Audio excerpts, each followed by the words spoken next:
Dominican media mission के दैनिक आहार में आपका स्वागत है।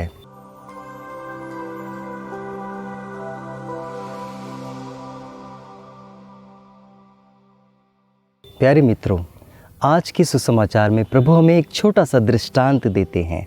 भटकी हुई भेड़।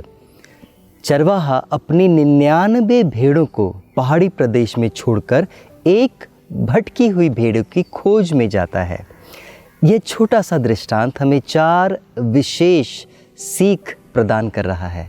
सबसे पहली सीख, ईश्वर को अधूरापन पसंद नहीं, ईश्वर को अपूर्णता पसंद नहीं।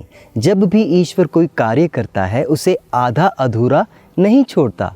ईश्वर चाहता है कि वह कार्य पूर्णता तक पहुंच पाए। आज के इस दृष्टांत में 99 जो संख्या है वह अपूर्ण संख्या है और इसीलिए ईश्वर उस अपूर्ण संख्या में एक संख्या जोड़कर उसे पूर्ण बनाता है। क्या सीख है? सीख यही है मेरे मित्रों कि हमारे जीवन में जो भी कार्य चल रहा है, जो कार्य ईश्वर ने आरंभ किया है, वह उसे अधूरा नहीं छोड़ेगा, वह उसे पूरा ही करके छोड़ेगा। जैसा कि संत पौलुस फिलिपियों के नाम अध्याय 1 पद संख्या 6 में हमें बताते हैं। प्रभु कहते हैं, ईश्वर ने आप लोगों में जो शुभ कार्य प्रारंभ किया है वह उसे मसीह के आगमन तक पूर्णता तक पहुंचा ही देगा। और इतना ही नहीं, संत पौलुस कहते हैं, इसका मुझे पूरा और पक्का विश्वास है। मेरे मित्रों, जी हाँ, विश्वास कीजिए, जो कार्य ईश्वर आपके जीवन में कर रहा है उसे वो आधा अधूरा नहीं छोड़ेगा, बल्कि उसे पूरा करके ही छोड़ेगा।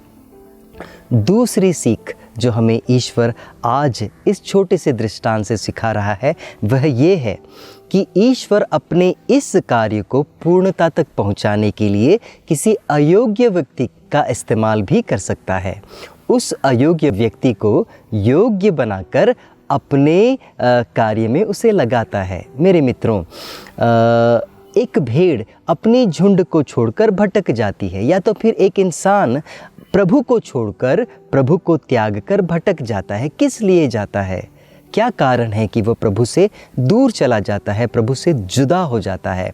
शायद उसकी भावनाएं, शायद वह लालची बन गया है, शायद अधर्मी बन गया है, शायद अविश्वासी बन गया है, स्वार्थी बन गया है, पापी बन गया है, कुछ और भी हो सकता है और इसीलिए वह दूर चला गया है।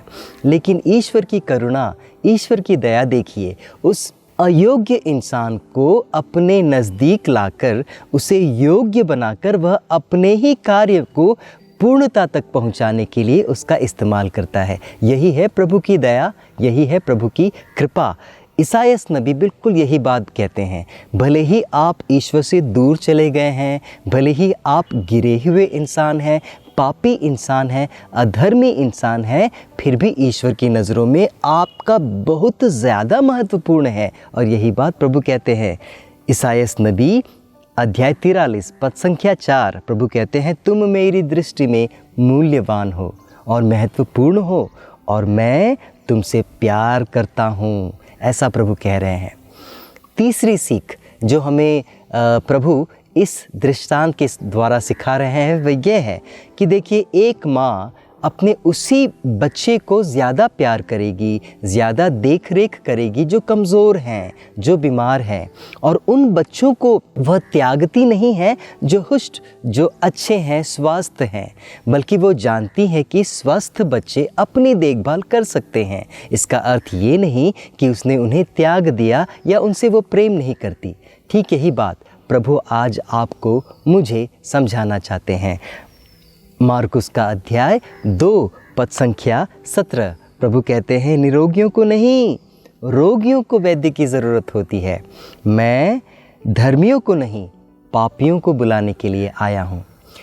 और सबसे अंत में एक छोटी सी सीख प्रभु हम सबों को सिखाए जा रहे हैं, वो ये है, हमारा एक ही चरवाहा है, लेकिन दुख की बात है कि हमारी जो झुंड है अनेकों भागों में बट गई है। हमारी कलीसिया अनेक भागों में बट चुकी है, हज़ारों भागों में बट चुकी है।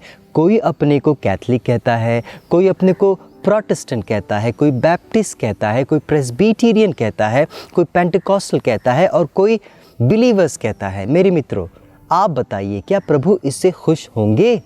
बिल्कुल भी नहीं। यदि एक चरवाहा है तो एक झुंड क्यों नहीं है? शायद प्रभु जानते थे और इसीलिए प्रभु ने कहा है, यूहन्ना का अध्याय 10 में प्रभु कहते हैं, मेरी और भी भेड़ें हैं जो इस भेड़शाला में नहीं हैं, वे मेरी आवाज़ सुनेगी, वे ताकि एक ही झुंड होगा और एक ही चरवाहा होगा। ध्यान से सुने प्रभु क्या कहते हैं। प्रभु चाहते हैं कि यहाँ एक ही झुंड हो और एक ही चरवाहा हो। क्या सीख है? बस यही सीख है, जो प्रभु चाहते हैं वही पूरा हो। हमारी यही प्रार्थना हो कि हम सब प्रभु यीशु को ही अपना चरवाहा माने और हमारी एक कलीसिया हो, न कि 1000। इसी 2 शब्दों के साथ आइए हम प्रभु को धन्यवाद देते हुए विदा लेते हैं। सबों को जय यीशु।